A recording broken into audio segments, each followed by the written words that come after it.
कई बार आप देखते होंगे, एक दिन मैंने एक वीडियो देखी, बहुत बड़े कथावाचक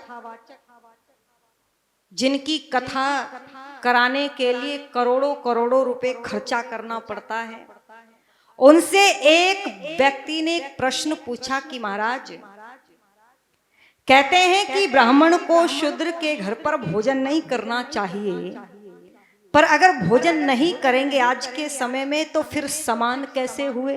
ये तो अपमान हो गया। तो मैंने जानबूझकर इस बात को सुना कि देखो आचार्य जी जो अपने नाम के सामने आचार्य भी लगाते हैं वो उत्तर क्या देंगे। तो उत्तर कोई संतुष्टिपूर्ण नहीं था, वो कुछ कह नहीं पाए। मैं उस उत्तर को यहाँ पर बता भी नहीं सकती, वो शब्दों में बांध करके समझा ही नहीं पाई। लेकिन याद रखना, इसका उत्तर यदि कहीं से मिल सकता है तो केवल और केवल आर्य समाज के मंच से मिल सकता है, क्योंकि वेद समानता की बात करता है, जाति की बात नहीं, संप्रदाय की बात नहीं। आर्य समाज की जो मान्यताएं हैं वहां पर समानता की बात होती है। वास्तव में कहीं पर भी नहीं लिखा कि ब्राह्मण को शूद्र के घर में भोजन नहीं करना चाहिए, कहीं पर नहीं लिखा कि किसी अमीर को गरीब के घर पर भोजन नहीं करना चाहिए, किसी भी शास्त्र में नहीं लिखा कि किसी व्यक्ति को किसी व्यक्ति के घर पर भोजन नहीं करना चाहिए। हाँ, छांदोग्य उपनिषद में चर्चा अवश्य आई है कि 8 प्रकार के लोगों के घरों में भोजन करना नहीं चाहिए। वहां ब्राह्मण की बात नहीं है, शूद्र की बात नहीं है, वैश्य की बात नहीं है, क्षत्रिय की बात नहीं है। 8 प्रकार, और वो 8 प्रकार बोलो किसी भी वर्ण व्यवस्था में चल रहे हो, या आज की भाषा में कह दूं किसी भी जाति के हो, अगर वो 8 प्रकार उन जाति विशेष के लोगों पर घटित होता है तो बोल दो उसके घर में भोजन करना नहीं चाहिए। और वो कौन से हैं तो लिख लेना। बोले कह दिया शराबी के घर में भोजन ना करे, ये है आर्य समाज की मान्यता है। मांसाहारी के घर पर भोजन ना करे, चोर के घर का भोजन ना करे, और वेश्या के घर पर भोजन ना करे, अनपढ़ मूर्ख के घर में भोजन ना करे।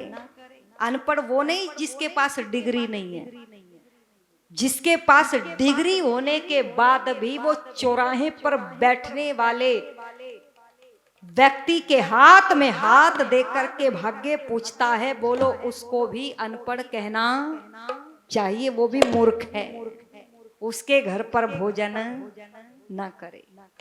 जो शराब बेच करके मांस बेच करके कमाता है, बोल दो उसके घर का भी भोजन ना करे। अरे राजा के घर में भोजन ना करे, और कह दिया कंजूस के घर का भोजन ना करे। बस इन लोगों को छोड़ करके किसी के घर पर भी भोजन कर लेना कोई आपत्ति नहीं है। उत्तर मिला, पर आचार्य जी के पास नहीं था। फिर एक लड़की ने और उत्तर पूछ लिया, आप भी पूछती है। बोले जी लड़कियां पैर नहीं छूती।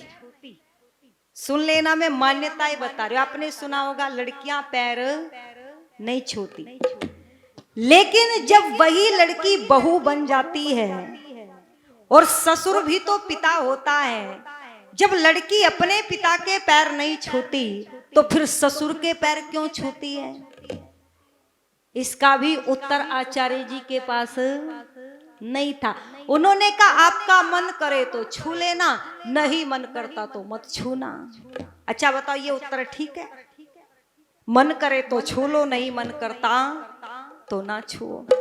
इसका उत्तर भी आर्य समाज के मंच से मिल सकता है। अरे शतपथ ब्राह्मण का ऋषि लिखता है कि महिला वर्ग पुरुष वर्ग में यदि किसी के पैर छू सकता है तो वह केवल और केवल उसका पति है। पति को छोड़ करके महिलाओं को किसी भी पुरुष के पैरों को हाथ लगाने का अधिकार नहीं है, मर्जी की बात नहीं है। और पुरुषों के लिए भी लिख दिया, पुरुष महिलाओं में यदि पैर छू सकता है तो वह केवल जन्म देने वाली मां है।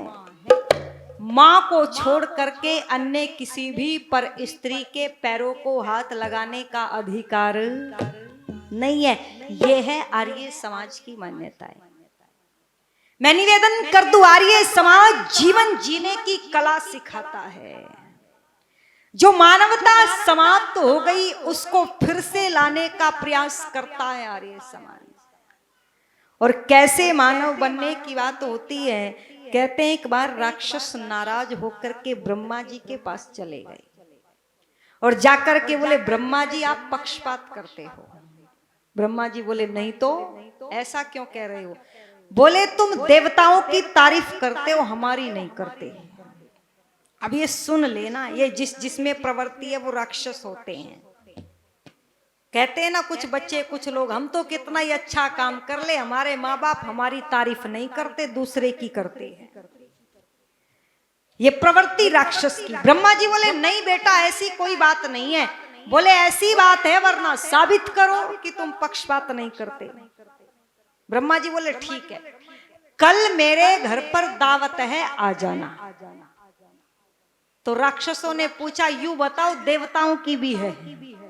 मतलब अपने से मतलब नहीं है, सामने वाले से मतलब है। ब्रह्मा जी ने कहा, हाँ देवताओं की भी है, समय मिलेंगे 15 मिनट। बोले, देवताओं को भी? बोले, हाँ दोनों को बराबर। ठीक है। अगला दिन हुआ, पहुंच गए राक्षस और देवता। भोजन की थालियां रखी हुई थी, 2 पंक्तियों में बैठ करके खाना था, क्योंकि ब्रह्मा जी की दावत थी, खड़े होकर के नहीं खाना था।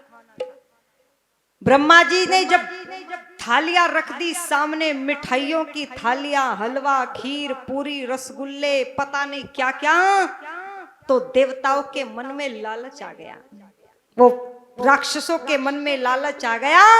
और राक्षस ब्रह्मा जी से बोले, ब्रह्मा जी पहले हम खाएंगे, कभी देवता हमारे लिए बचाए नहीं। ब्रह्मा जी बोले, तुम खा लो। जैसे ही पंक्तियों में बैठे तो ब्रह्मा जी बोले, ठहरो, ऐसे नहीं खा सकते। बांस की खपचिया मंगा करके ब्रह्मा जी ने कहा, इसको पकड़ो, और यहां कोनी से लेकर के हाथों में बांध दी गई। बोले, अब भोजन करो। तो राक्षस बोले, ब्रह्मा जी ये बताओ, ये खपचिया देवताओं को भी बंधेगी? यानी अपने दुख से दुखी नहीं है, सामने वाले के दुखों से दुखी है, सुखों से। ब्रह्मा जी बोले, हाँ देवताओं को भी बंधेगी। खपचिया बंध गई, हाथ अब मुड़ता नहीं था। रसगुल्ला उठाया, उठा करके खाने की कोशिश करी, हाथ मुड़ा नहीं, मुंह पर नहीं पड़ा, कपड़ों पर डल गया। सारा भोजन नाक पर, आंख पर, कान पर, कपड़ों पर डल गया। 15 मिनट हो गई समाप्त। ब्रह्मा जी बोले, खड़े हो जाओ, समय समाप्त हो गया। खड़े हो गए और बोले, ठहरो, अब देवताओं को देखेंगे ये कैसे खाएंगे। पंक्तियां लगाई गई, भोजन रख दिया गया, हाथों में बांस की खपचिया बांध दी गई, और राक्षस देख रहे हैं। अग्नि देव के सामने वायु देव बैठे हैं।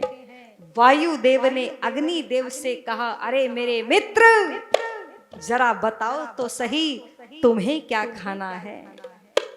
इसने कहा, मुझे तो रसगुल्ला पसंद है, पहले रसगुल्ला खाऊंगा।